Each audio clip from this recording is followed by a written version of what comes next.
Yo l'équipe, c'est Lexity, j'espère que vous allez bien les mecs. On se retrouve aujourd'hui pour votre vidéo mercato de la semaine. Ça y est les amis, le classement des plus gros transferts de l'histoire du football a encore bougé. C'est vrai que ces temps-ci dans le football, les sommes qui sont dépensées sont vraiment astronomiques, tu vois. Et là encore une fois, ça a bougé avec Coutinho qui a rejoint enfin le FC Barcelone.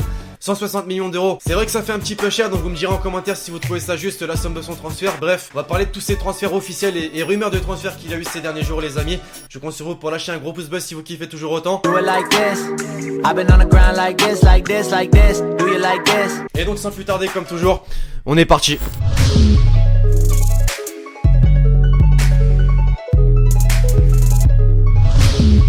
Et pour commencer l'épisode mercato d'aujourd'hui l'équipe, on se dirige du côté de l'Espagne avec le grand Real Madrid, une équipe qui fait l'objet de nombreuses rumeurs ces derniers temps dans la presse, notamment espagnole, et c'est le nom d'Eden Hazard qui revient très souvent. En effet, le joueur belge les mecs n'a jamais caché son envie de rejoindre le Real Madrid, et nous l'a encore confirmé cette semaine puisqu'on a appris qu'il avait refusé 2 prolongations de contrat à Chelsea et qu'il était toujours surveillé de près par les dirigeants madrilènes. Une piste donc à prendre vraiment au sérieux les amis, puisque Zinedine Zidane a souvent montré son intérêt pour l'ancien joueur lillois. Malgré tout, là encore les amis, l'offre devra être conséquente puisque son bail avec Chelsea se termine en juin 2020. Affaire donc à suivre de très près dans les prochaines semaines et mois à venir. On continue en Angleterre désormais les amis, puisque c'est décidément le championnat dans lequel beaucoup de choses va se passer durant ce mercato. C'est le cas notamment du côté de Liverpool, un club qui a réussi à vendre enfin Philippe Coutinho pour une somme de 160 millions d'euros et qui compte bel et bien le remplacer. De nombreux noms ont déjà fait surface et c'est le cas notamment de Leon Goretzka, le jeune milieu central allemand de 22 ans qui évolue actuellement du côté de Schalke 04. Il aurait lui aussi,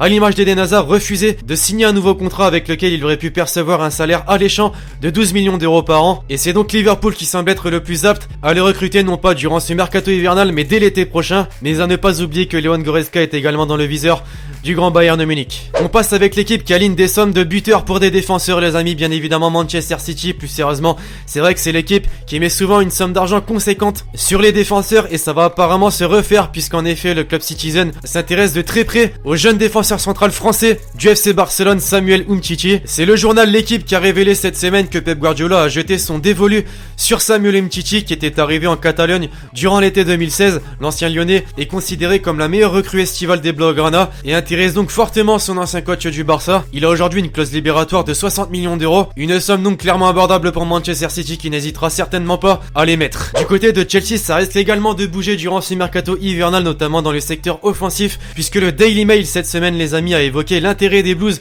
pour Andy Carroll, le buteur de 28 ans qui évolue actuellement du côté de West Ham, pourrait donc venir concurrencer Alvaro Morata qui n'est pas exceptionnel depuis le début de la saison. Antonio Conte n'a donc pas fini de s'activer pour renforcer son équipe et on l'a bien compris. Yannick Ferreira Carrasco, un joueur qui lui aussi devrait bouger durant ce mercato hivernal les amis, puisque la semaine dernière on a appris que les dirigeants colchoneros seraient favorables à un départ de la pépite belge et la première ligue semble être le championnat qui l'intéresse le plus actuellement. Aucun club n'a montré son intérêt, ou en tout cas la presse n'a rien révélé à ce sujet, mais il est fort probable les amis que Carrasco trouve un nouveau point de chute, notamment en Angleterre dès ce mercato hivernal, surtout qu'avec le retour de Diego Costa dans le secteur offensif, il risque de ne plus du tout jouer. Un joueur donc à suivre de très près durant ce mercato, à savoir également que le Bayern Munich est très intéressé par ce joueur. Les nouvelles de Patrice Evra désormais l'équipe. En effet, cette semaine on a appris que le latéral gauche ancien Marseillais serait actuellement en discussion avec le club de Galatasaray. Après avoir rompu son contrat avec l'Olympique de Marseille, il est fort probable de le voir jouer du côté de la Turquie, puisque selon plusieurs médias, Bafétim Bigomis, son ancien coéquipier à l'OM,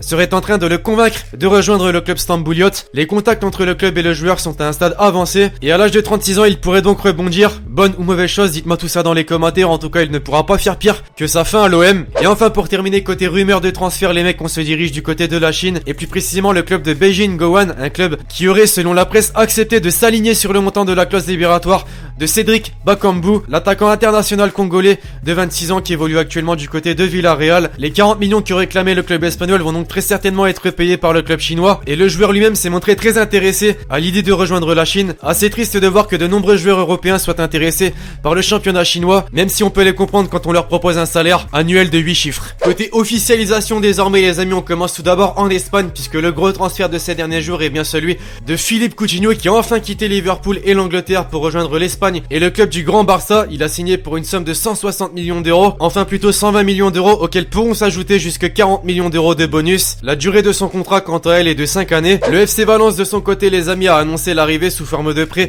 pour une durée de 6 mois avec option d'achat de Luciano Vieto. Le jeune attaquant argentin va donc connaître son 4e club espagnol en 4 années. En Angleterre, le transfert le plus intéressant entre guillemets de ces derniers jours, l'équipe, c'est bien celui de Ross Barkley qui s'est engagé en faveur de Chelsea. L'international anglais a donc quitté Everton pour une somme de 17 millions d'euros. Arsène Wenger et le club d'Arsenal les amis s'intéressent très souvent à de très jeunes joueurs prometteurs sur la planète foot, et c'est encore le cas durant ce mercato hivernal puisque le club anglais a engagé le très jeune défenseur grec de 20 ans Konstantinos Mavropanos. L'indemnité de transfert se situera entre 2 et 2,5 millions d'euros. En Allemagne, la petite surprise de ces derniers jours les amis se situe bien du côté de Mayence, puisqu'en effet le joueur néerlandais Nigel de Jong, qui avait été libéré par Galatasaray, a signé dans ce club allemand. Le Schalke 04 a également annoncé l'arrivée d'un joueur sous forme de prêt cette fois-ci, de Marcos Piazza, jeune joueur de 22 ans arrivé en provenance de la Juventus Turin. Wesley Sneijder n'est déjà plus un joueur niçois les amis, puisqu'en effet le joueur néerlandais a décidé de trouver un nouveau point de chute et s'est dirigé du côté du Qatar, où il a signé dans le club d'Al Gharafa. Il devrait s'engager jusqu'en 2019. Jérémy Ménez lui aussi n'a pas fait long feu dans son club, puisqu'il a décidé déjà de quitter le Antalya Sport pour se diriger cette fois-ci du côté du Mexique, où il sera adversaire d'André Pierre Gignac puisqu'il a signé au club América. Et enfin, pour terminer, l'équipe, des nouvelles de Diego Forlán puisqu'il s'est trouvé un nouveau club. Et ouais les amis, le très grand joueur uruguayen s'est engagé avec le Kichi SC, le champion de Hong Kong. À l'âge de 38 ans, il devrait terminer sa carrière là-bas. Enfin bref, voilà les amis, cette petite vidéo Mercato touche désormais à sa fin. Vous me direz dans les commentaires vos avis sur ces différentes rumeurs de transfert, laquelle est la plus faisable, la moins faisable. Je compte bien évidemment sur vous pour lâcher un gros pouce bleu sur la vidéo si elle vous a fait kiffer comme toujours. Et donc d'ici là, je vous dis à la prochaine pour une nouvelle vidéo. C'était Lexity. Ciao ciao.